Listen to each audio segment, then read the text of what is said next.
and welcome back to the Citizen. I hope you're all staying safe and well. Another City Book Club. We read an excerpt or look at a book. This is an excerpt today from a book that was first published in 2005. Yes, and it's simply called M.E.N, the Tony Bookstore. I think that's a great cover, isn't it? When he's having a cigarette there. Not very PC, of course, these days, but I think just a great cover.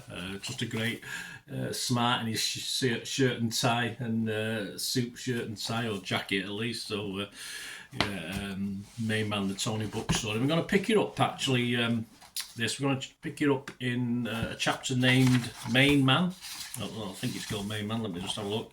Chapter 50.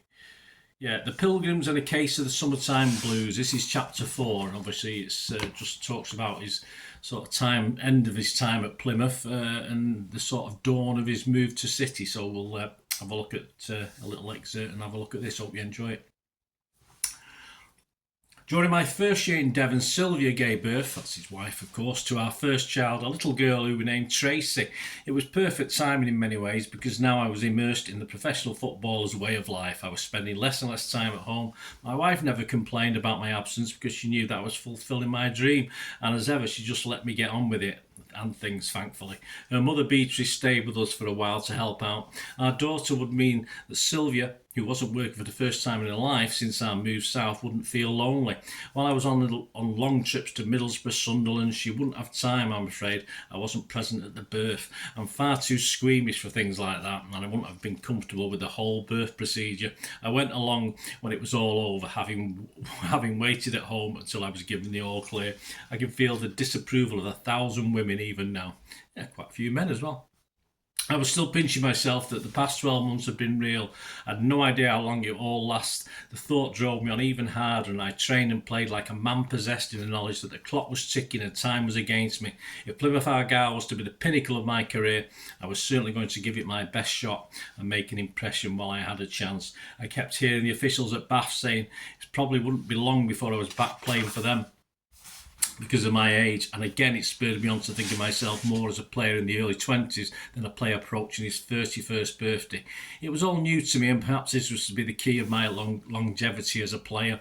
Malcolm Allison was the same wherever he was, whether it was in London, Bath or Plymouth. He was enjoying the champagne lifestyle, which suited him perfectly, and if you ever met him whilst out socialising, he'd have you over his table and the champagne bottles would be flowing as he held court. We were from different worlds, and if you took away the football, we would never have spoken or worked together in our lives. I was never close to him at all, despite the respect I had for him. It was just the way things were. I've never been the best of drinkers, even though I enjoy a pint now and then. I certainly couldn't have kept up with Malcolm or lived in his fast lane lifestyle. If I had, I wouldn't have lasted 5 minutes, yet he was a generous man who did care about people, as I had discovered during my days at Bath. In 1962, Sylvia had a miscarriage, and obviously we were both upset and felt incredibly empty. I bumped into Malcolm a few days after and he said, "Come on, you're coming with me. I don't really feel like going," but he was insistent, so I went along. He took me from Bath down to Bristol to a club near the television studios and bought me drinks all evening. We set off home in his big old battered car, and I was sitting in the back choking on his cigar smoke. Hardly surprising. I was sick out of the window and rough for 2 days afterwards. It may have been unorthodox, but it was a way of dealing with things. He just wanted to take my mind off our loss for a few hours, and I appreciated the gesture, if not the immediate after effects. Malcolm's main haunt in Plymouth was the ace of clubs, and he wouldn't mind if the whole team had drunk the night away as long as they were doing the business on the pitch, an attitude I believe most football fans would agree with. He enjoyed a good time and wanted the players to enjoy themselves too. Back in his days at Bath, he would often tell the coach driver on the way back from a Southern League away match to pull us in at the next pub he came to, and we could be there for the rest of the night. It was his way, and suddenly, and nobody could argue that it didn't get the results. And if he had money in his pocket, he would always have to spend it, and the players loved him for that. They would have run through rings of fire for him because he treated them like adults and they responded accordingly. People either loved or hated him. There wasn't too much middle ground with Malcolm Allison. Our visits to London were rarely dull. He was always taken to some new club or other. A few drinks certainly helped everyone sleep on the journey back to Devon. He had many friends in the capital and was always introducing them to us, but his regular pals were the ex-Arsenal players Arthur Short and Jimmy Logie. All the champagne days at Home Park, however, were about to end. During the close season, Manchester City's new manager, Joe Mercer, approached Malcolm to be his coach at Maine Road. He left for an interview, and before we knew it, his bags were packed and he was off to the bright lights of Manchester. Again, nobody begrudged him the move, and even though City were in the same division as Plymouth at the time, everyone knew that Malcolm and his new club were both destined for great things. I was just grateful they'd given me the chance to make my way at professional level. I thought it was the end of our working relationship, and for the next 12 months it was exactly that. Derek Ufton, Malcolm's assistant at Home Park, took over and things ticked along fairly well. At this point, incidentally, Malcolm told him that I was in fact nearly 32, not nearly 30, and no fuss was made. Argyle, he had lied about an age when he took him on. Argyle, however, was never going to be more than they already were. During the 65-66 season, City travelled to Plymouth for a league match. They would lose 1-0, and they stayed over in a Torquay hotel. Mike Summerby, or Buzzer as we probably know him, was now at Maine Road. And I knew him from my days at Bath, where he came up against each other a few times. He asked me to come and have a drink with him after the match, which I did. I had no connection with City at that point, and while there was talk of a few of the clubs showing an interest in me, there was no firm offers. I read things in the paper such as Leicester City were apparently preparing a bid of something like £20,000, but I just concentrated doing my best for Plymouth. Then there was reported interest from Manchester City, but again there were no firm offers. I would be lying if I said that the paper talk didn't excite me at the time. It wasn't so long ago that I'd been laying bricks for a living and playing part-time football for Bath City, and now one of the most famous clubs in England was believed to be considering a bid for my services. Manchester City were crowned champions of Division 2 at the end of that season, and they impressed me when Plymouth played at Maine Road and earned a 1-1 draw. Maine Road was an intimidating ground, and City had plenty of talent in their side, such as Glyn Pardo, Johnny Cross and Neil Young. There was something tangible in the electricity-charged Moss Side air. You could tell they were going places. During the close season of 1966, after I completed my second year at Home Park, I was officially aware that the interest from newly promoted City was firm. A stumbling block would be Malcolm convincing Joe Mercer to sign a 31-year-old fullback, just 2 years' experience as a professional. I'd later discover City had considered almost every fullback around, but they couldn't make their minds up. By all accounts, it was a chance remark from Malcolm about signing me that set the deal in motion. Joe commented that I was 31 years old, and Mal countered, How old were you, Joe, when you left Everton to go to Arsenal? Joe replied he was 31, and Mal had proved his point with a simple question. It has also cleared the path for me to become a Manchester City player. City made an offer, but just as it happened at Bath City, Plymouth turned down their initial bid. In fact, Argyle demanded a staggering £35,000. Once again, I had to go cap in hand to the manager, pleading for them to let me go because the opportunity represented everything I'd ever wanted to do. I desperately wanted to test myself by playing on the highest level, and this had to be the final chance of doing so.